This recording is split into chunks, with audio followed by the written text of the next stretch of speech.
Ya, selamat siang anak-anak. Siang, Pak. Ya, perkenalkan, nama saya Mesat Misael. Nomor NIM 171314012. Nah, jadi pada hari ini kalian tahu ini mata pelajaran apa hari ini? Sejarah. Ya, sejarah. Sejarah tentu pasti belajar tentang masa lalu.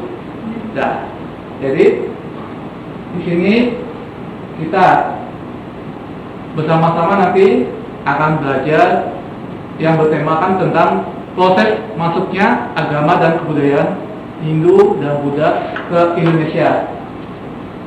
Ada yang tahu sebelum ada namanya penjajahan bangsa kolonial ke Indonesia, dulu bangsa mana yang pernah atau pertama kali ke Indonesia atau Nusantara? India, Cina. Ya, India, Cina, itu betul. Nah, jadi untuk yang pada hari ini pertemuan pertama kita. Nah, untuk materinya kita akan belajar tentang proses masuknya agama Hindu dan Buddha Indonesia. Terus untuk yang pertemuan selanjutnya, yang kedua, nanti kita belajar bersama-sama tentang perkembangan dari pengaruh kebudayaan Hindu dan Buddha. Nah, untuk sistem penilaian dan KKN-nya net efektif saya beri 15%, tugas atau PR 15%, UTS 20%, UAS 30%, dan pencapaian KKN untuk standarnya 75. Nah, pada abad ketiga, pedagang India dan Cina pada saat itu datang ke Indonesia atau bisa dibilang Nusantara melewati Selat Malaka, di mana pada saat itu mereka datang hanya sekedar untuk berdagang saja, tetapi karena lama-lama semakin ramai, maka orang India mulai berpikir untuk berkeinginan menyebarkan agama mereka kepada orang pribumi. Nah, menurut para ahli sejarah, cara masuk dan proses penyebaran agama Hindu Buddha di Indonesia terbagi menjadi dua cara. Nah, yang pertama, masyarakat Nusantara berperan pasif, di mana pada saat itu orang-orang pribumi atau masyarakat Nusantara mempelajari agama Hindu dan Buddha melalui masyarakat India yang datang ke Nusantara. Sedangkan yang kedua, masyarakat Nusantara berperan aktif, di mana mereka juga orang-orang pribumi belajar secara langsung ke India untuk mempelajari agama tersebut secara mendalam, kemudian kembali ke Nusantara sebagai penyebar agama tersebut.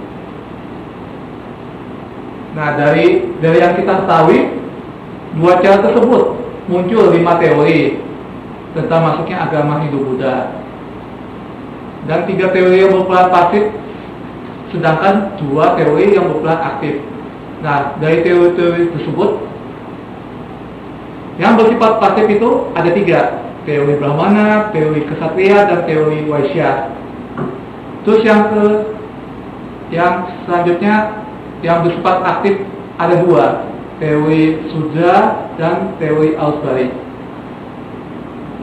Nah, kenapa pada saat itu orang-orang pribumi atau Nusantara sangat terbuka dan begitu mudah atau mau menerima pengaruh dari Hindu Buddha? Alasannya pertama, bangsa Indonesia telah memiliki dasar-dasar kebudayaan yang cukup tinggi, yang tidak dapat dihapus begitu saja dan terus berkembang mengikuti perkembangan zaman. Yang kedua, bangsa Indonesia memiliki lokal genius yang tinggi, yaitu kecakapan suatu bangsa untuk menerima unsur-unsur kebudayaan asing dan mengolah unsur-unsur tersebut sesuai dengan kepribadian bangsa sendiri. Dan untuk yang terakhir, bangsa Indonesia juga terkenal karena memiliki rasa toleransi yang tinggi, di mana mereka sangat terbuka dan tidak memandang bulu atau perbedaan baik itu kulit, ras, budaya maupun suku. Nah, pada saat ini saya ingin memberikan tugas secara perorangan.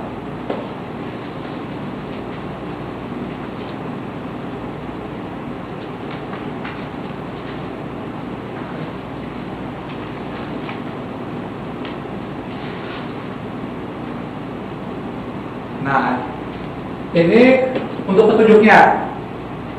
Nah, nama dan kelas beserta nomor absen diisi di bagian kanan lembar jawab.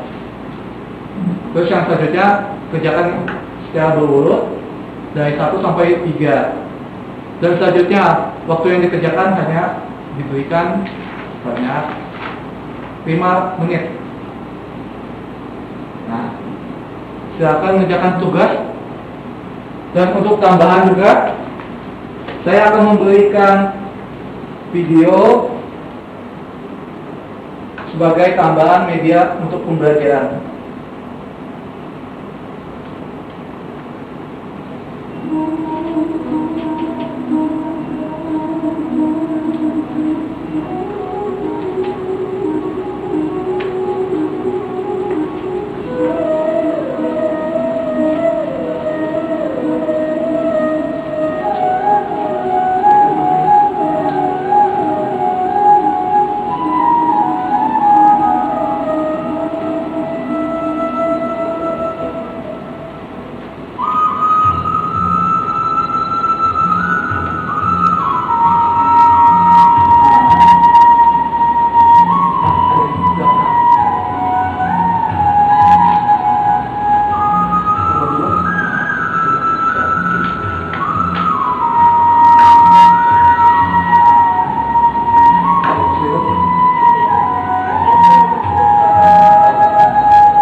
Ya, sekarang saya ingin meminta salah satu dari kalian untuk maju menyampaikan hasil jawaban. Saya Pak. Oh ya, ini Serda atau Anggia? Saya dulu Pak. Oh saya. Nomor 1 ya Pak. Soal nomor 1. Ya. Jelaskan teori-teori yang tentang masuknya pengaruh Hindu dan Buddha. Itu ada 5 teori Pak. Yang pertama teori Brahmana. Teori Brahmana mengatakan bahwa kaum Brahmana datang ke Nusantara dan menyebarkan agama Hindu Buddha ke Nusantara. Terus ada teori Ksatria. Teori kesatria ini menjelaskan kalau misalnya ada raja-raja yang kalah perang terus lari ke Nusantara dan menyebarkan agama Hindu-Buddha. Terus ada teori Waisa yang mengatakan bahwa agama Hindu-Buddha disebarkan oleh kaum pedagang. Lalu keempat ada teori Sudra yang mengatakan kalau misalnya teori agama Hindu-Buddha itu disebarkan oleh para Buddha. Sedangkan teori kelima adalah teori terakhir yang bertentangan dengan teori keempat sebelumnya, mengatakan bahwa orang Nusantara saat itu berlayar ke India untuk belajar agama Hindu dan Buddha dan menyebarkannya ke Nusantara. Ya, mari kita tepuk tangan. Nah, oke, yang nomor 2.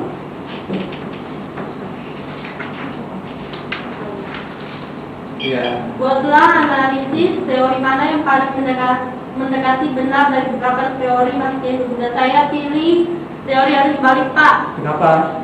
Karena menurut saya teori ini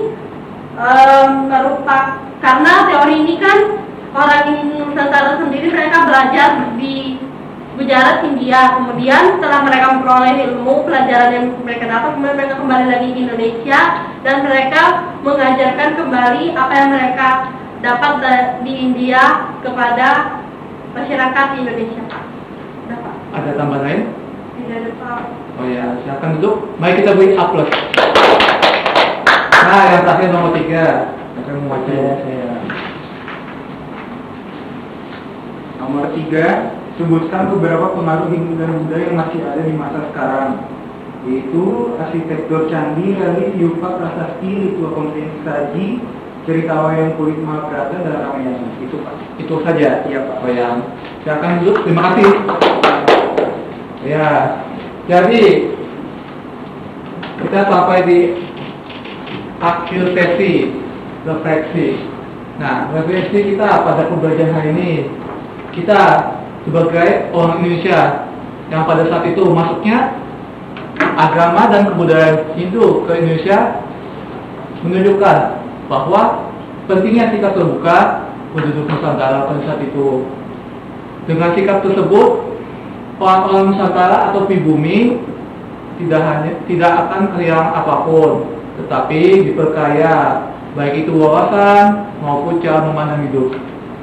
Selain itu, hal yang terpenting dalam perkembangan Hindu-Buddha yaitu adanya toleransi yang tinggi terhadap perbedaan agama, bahkan tanpa memandang perbedaan baik itu kulit, ras, budaya maupun suku. Dan yang selanjutnya, adanya lokal genius yang tinggi dalam menerima unsur kebudayaan asing dan dapat mengolah unsur-unsur tersebut sesuai dengan kepribadian bangsanya sendiri. Jadi sebab itulah kenapa Indonesia itu bisa dikatakan sebagai negara multikultural. Ya. Sekian pembelajaran kita hari ini. Terima kasih untuk partisipasinya dan saya memohon maaf apabila ada kesalahan dalam berkata-kata. Sekian, selamat siang.